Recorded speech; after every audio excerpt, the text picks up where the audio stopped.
First of all, congrats to A&M. They're a good team, play a unique style, and so congrats to them. I'm proud of how we fought.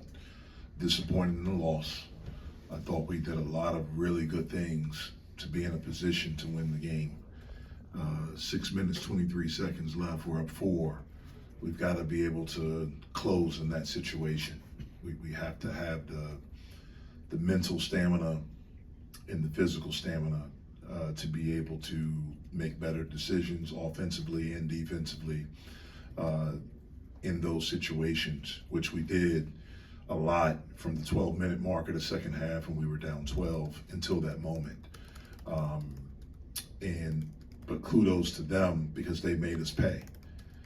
They made some big-time shots and some big-time plays, and so give them all the credit. But I'm proud of how we fought.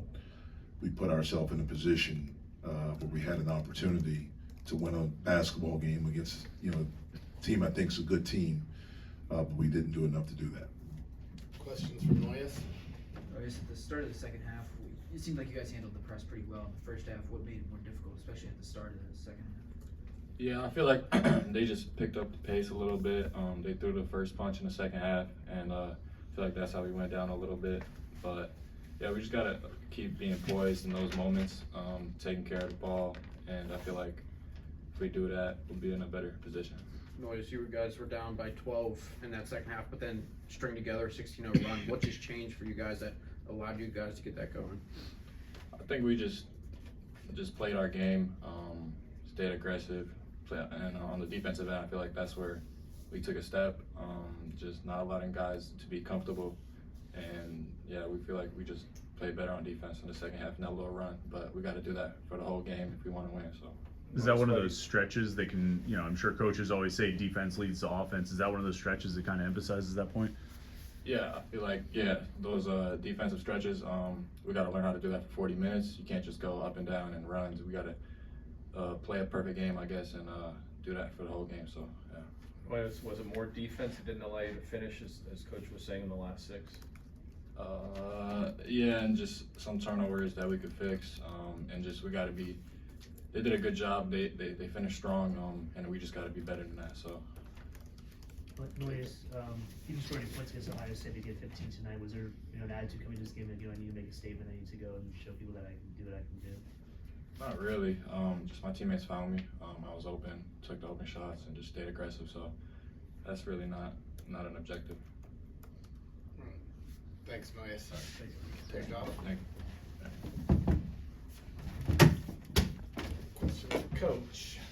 Were you curious coming into this about how the team would handle the press, seeing that much press? I was very nervous, really curious, especially, knowing that we weren't going to have Papa, so the front court depth was going to be a challenge, especially with experience. I thought the minute and 40-something seconds that Kieran came in, I thought he did a really good job, but I was curious how we would do.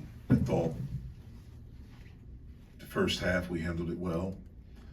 To start the second half we didn't, and then I thought it wore us down a little bit as the game went on. How did you feel, Amari, especially? It seemed like he was handling the ball a lot. They were trying to take DeMarco out of it. What did he do? I thought he did some good things. If you look at the stat line, he had 8 assists and 2 turnovers. So I thought he did some good things there. But he made some mistakes, like we all did, with some decisions and some forced shots that we got to clean up. But I thought for the most part, I loved how he competed. And I thought he did a good job at times making some really good passes, really good reads. Jeff, do you feel at times, sometimes the guards are hesitant to take a shot that might be there? Not really. I think Barry tonight was. The past few games, Barry has shot the ball really well since Bucknell. And one of the things we've talked to him about is that teams are trying to run him off the line now. And I thought he was thinking about that too much. I thought for him to take 1-3 tonight, that's not good. I thought he passed on some, maybe because he's thinking about that instead of just playing the game. That's where we have to help him continue to grow because he's playing awfully well right now. But I think there's more that we can tap into. But I don't think, we're hesitant. I don't think, some of our decision making at times isn't great. We have to improve there. Jeff, they went 20 for 22 from the free throw line. How big of a difference did that make? Huge difference. For a team that presses and uses their hands and is physical, it's amazing. We shot 11 free throws, 2 of them which were a technical foul. So it's really 9 free throws that we shot. That's interesting.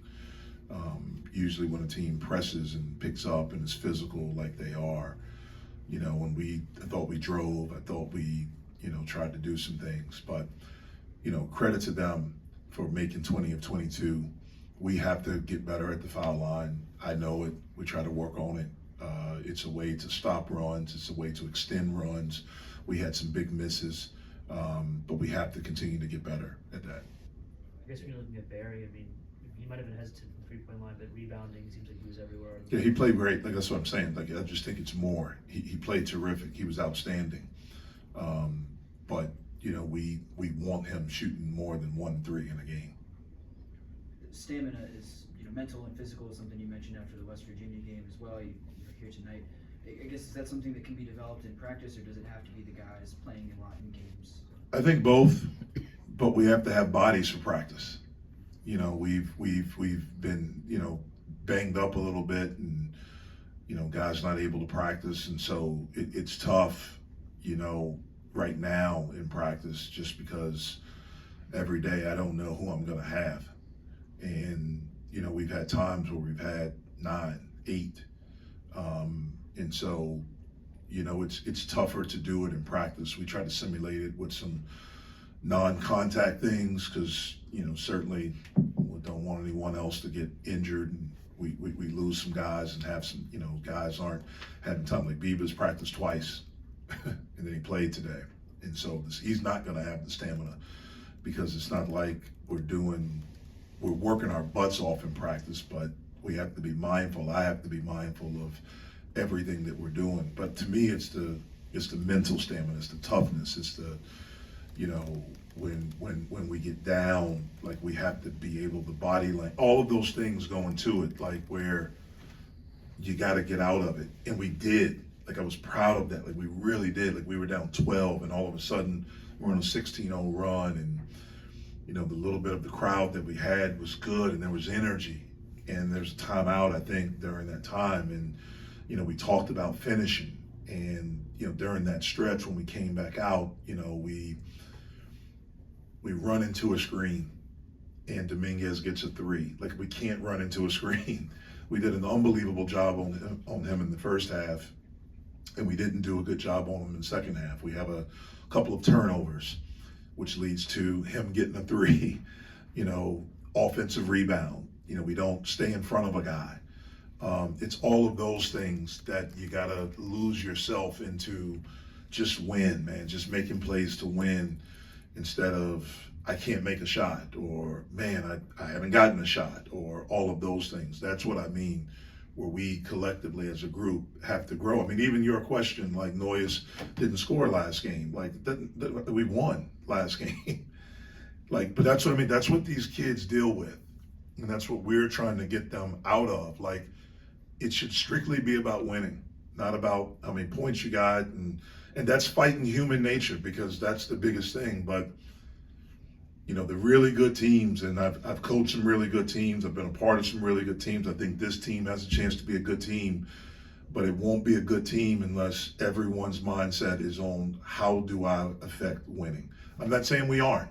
I'm not saying that, but we have to do it at a higher level consistently in order to be the team that we want to be. Jeff, what made Aggie so difficult to defend?